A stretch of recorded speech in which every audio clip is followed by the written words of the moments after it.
Teman-teman, sebelum nonton jangan lupa ya, klik like, subscribe, and share.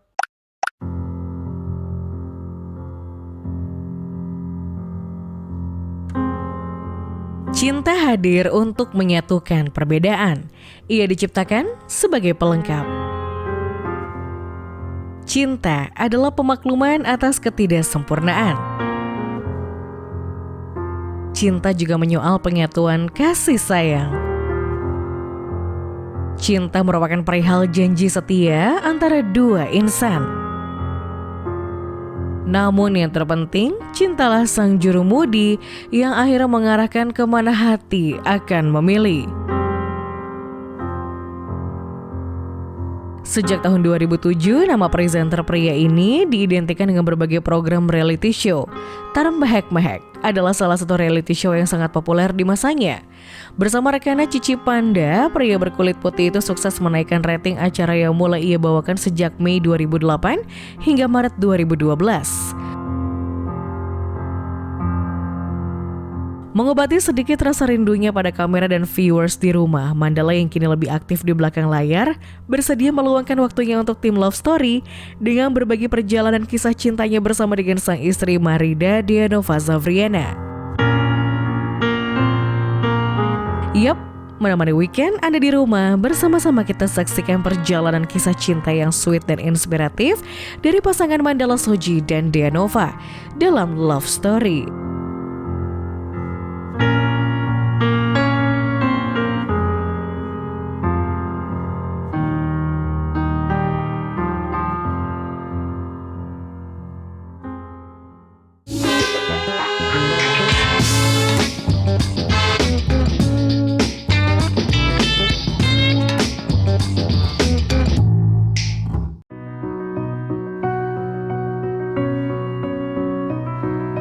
Viewers, nama Mandala Soji sangat populer di era tahun 2000-an.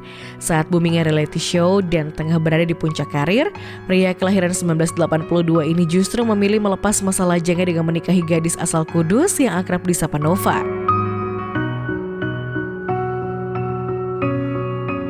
Kini Mandala bukan lagi sosok presenter yang warawiri di depan kamera. Aktivitasnya kini justru lebih sering di belakang layar, politik juga dunia properti. Di sela-sela kesibukannya, tim Love Story berkesempatan mengabadikan momen kebersamaan keluarga Mandala Soji. Seperti apa? Kita lihat yuk viewers. Assalamualaikum Kakak Zara, kita mau sapa pemirsa Lifestyle and Fashion. Oke, hai semuanya. Ini Kakak Zara, namanya Kakak Zara siapa sih? Zara Kanza Akilah Mandala Abadi. Oh, panjang banget namanya. Kasih tahu pemirsa, namanya siapa ini? Edo Muhammad Erdogan Abkoria. Muhammad Alkan Abai Erdogan, oke. Erdo, kelas berapa berarti? Belum sekolah ya? Umur berapa sekarang? 2. Salah, umurnya 4. Yang umurnya 2 tuh Syakil. Iya. Umur berapa? 4.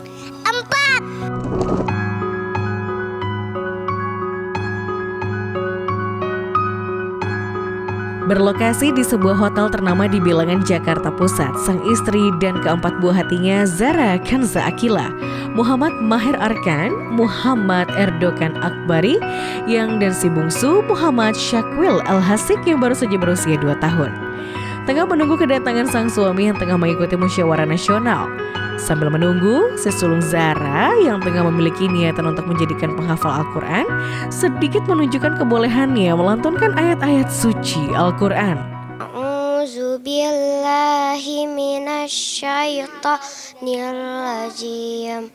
Bismillahirrahmanirrahim. Was-samaa'i zatil buruj wal yaumil mau'ud wa syahidin wa mashhud. Qutila ashabul uhdud annari zatil waqud izhum 'alaiha qu'ud. Ya, itulah sepenggal ayat suci Al-Quran yang dilafazkan dari sang buah hati. Mandala dan Dionova memang berprinsip menomorsatukan agama dalam mendidik anak-anaknya.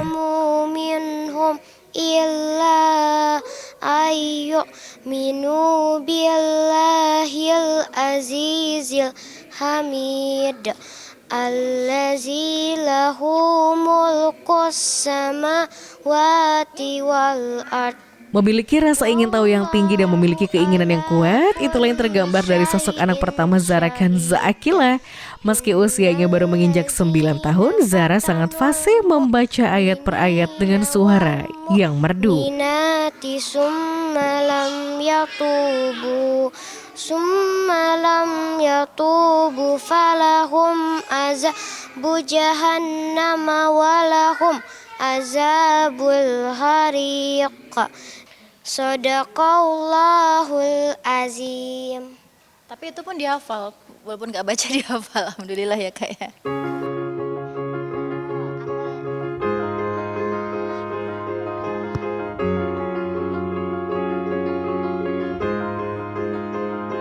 Jadi gini, kalau di rumah tuh ada satu yang bobo, semuanya bangunin. Apa latadab walakol jannah, janganlah marah bagimu surga. Abang Edo masih inget nggak? Kak, gimana Kak hadis dilarang marah? La taqdo walakal jannah, janganlah marah karena bagimu surga. Tuh bang, jangan marah. Rasanya gimana ya anak tek berdekatan, pusing ya. Tapi untungnya support sistemnya kuat, jadi alhamdulillah punya mbak yang udah berapa tahun sih mak kamu ya? Hampir 7 tahun ya, jadi udah kayak keluarga dan dia tuh bener-bener kebantuin aku, jadi udah nggak pusing. Kalau nggak ada dia, aduh pingsan kali aku. Karena emang dari kalau kita punya anak, kalau kita kerja di kantor, kita lagi capek, kita bisa ini ada waktu cuti. Kalau bunda kan nggak bisa cuti, jadi ibu tuh mau sakit, mau kamu capek, mau kamu nggak ada cuti kan.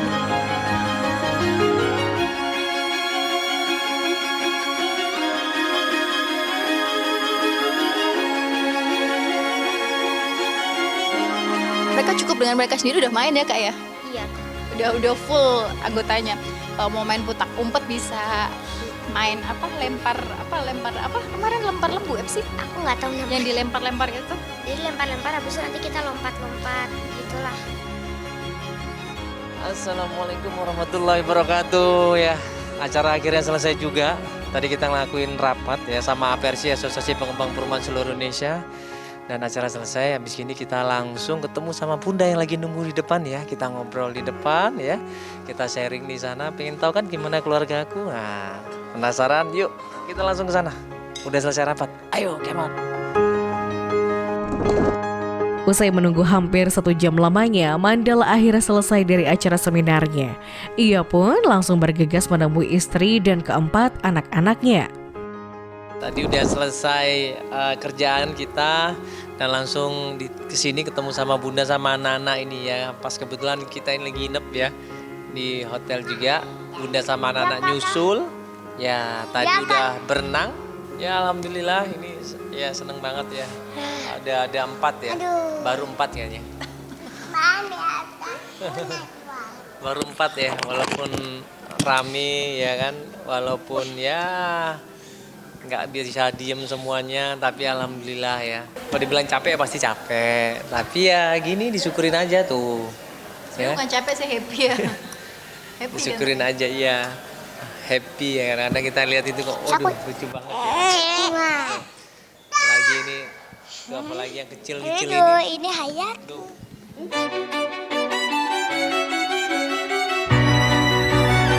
Viewers, masa-masa perkenalan, pendekatan, dan penjajakan biasanya menjadi momen terindah untuk dikenang oleh setiap pasangan suami istri.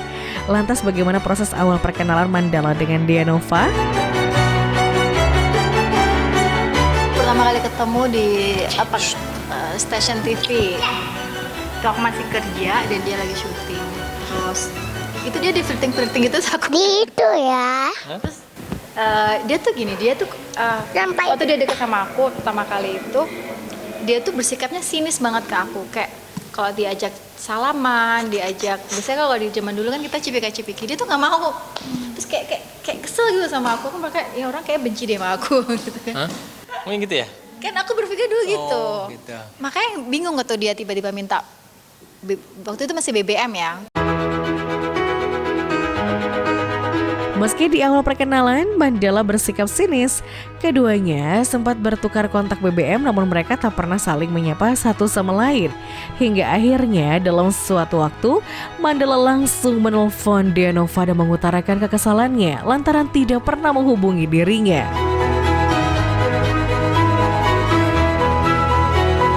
Kontak kamu hilang, aku cari kan di handphoneku, ada kok.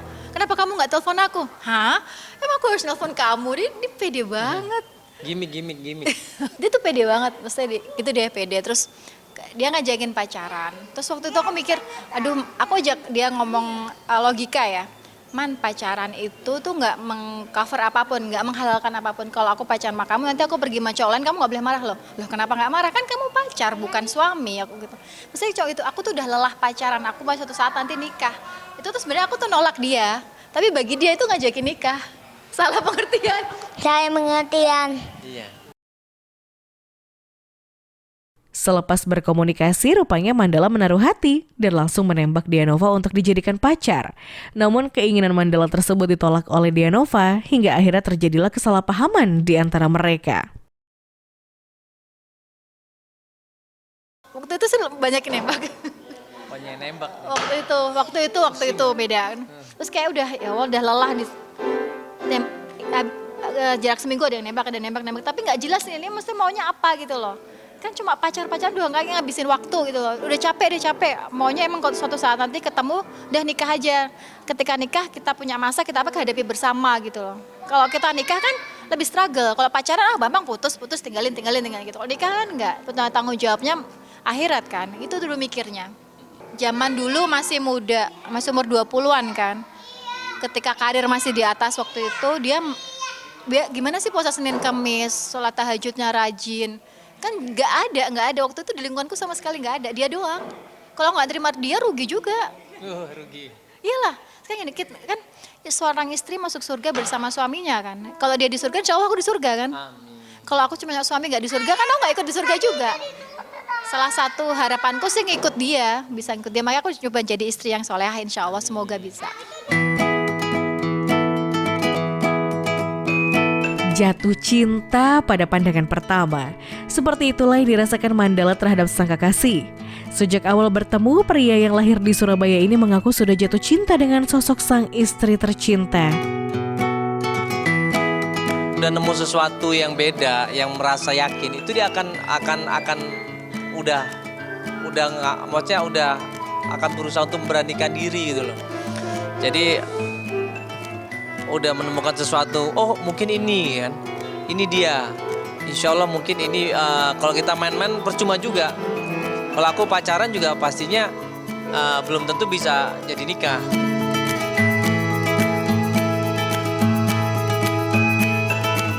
Sempat mengalami penolakan lantaran Dianova meragukan keseriusan Mandala, justru Mandala semakin serius menunjukkan bukti keseriusannya terhadap sang pujaan hati. Kenapa dia ngajakin aku nikah? Karena mungkin aku baru kali itu dia baru ditolak sama cewek. Ya nggak sih? Jadi selama ini nggak pernah ditolak sama cewek biasanya. Kalau nembak tuh selalu. Santai. Cuman karena ini ditolak, jadi kok aneh ya, beda nih kayaknya nih. Baru kali ini ditolak. Terus sebenarnya bukan nolak yang gimana sih? Aku waktu itu tuh berpikir, aku udah tahu track record dia ya. Aku cuma pacaran sama dia, aku cuma akan jadi salah satu koleksi doang. Nggak mau dong, kan kita realistis itu. Aku emang dari kecil aku orangnya realistis. Aku mikir kalau aku cuma jadi salah satu koleksi buat apa? Aku maunya, ingat ya mana aku suatu saat nanti maunya nikah, nggak mau pacaran. Pacaran tuh nggak menghalalkan apapun, ajak main logika aja. Ternyata logikanya masuk.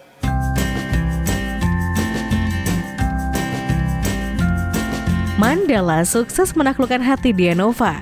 Sosok yang religi menjadi nilai plus di mata sang kekasih hati. Meski berkarir di dunia entertainment, tak membuat pria kelahiran 6 Oktober ini meninggalkan kewajibannya sebagai seorang muslim. Tak hanya yang wajib, namun yang sunnah pun dikerjakan Mandala.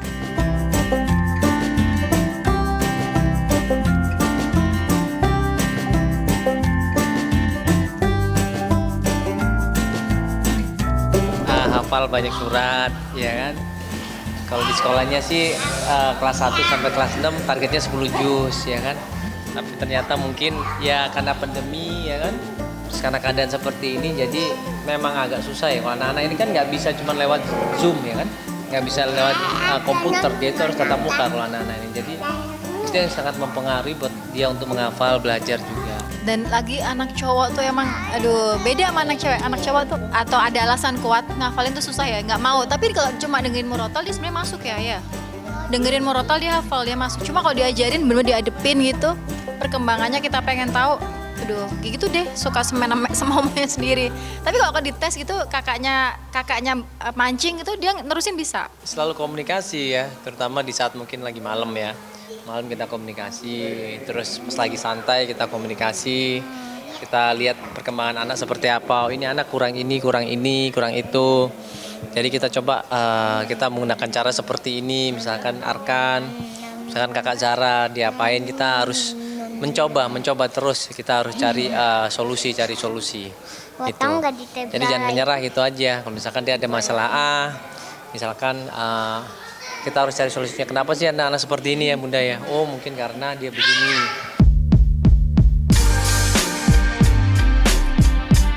Well viewers, seperti apa kelanjutan perjalanan kisah cinta Mandala dan Deanova? Simak kisah selengkapnya setelah ini, so stay tune on Love Story.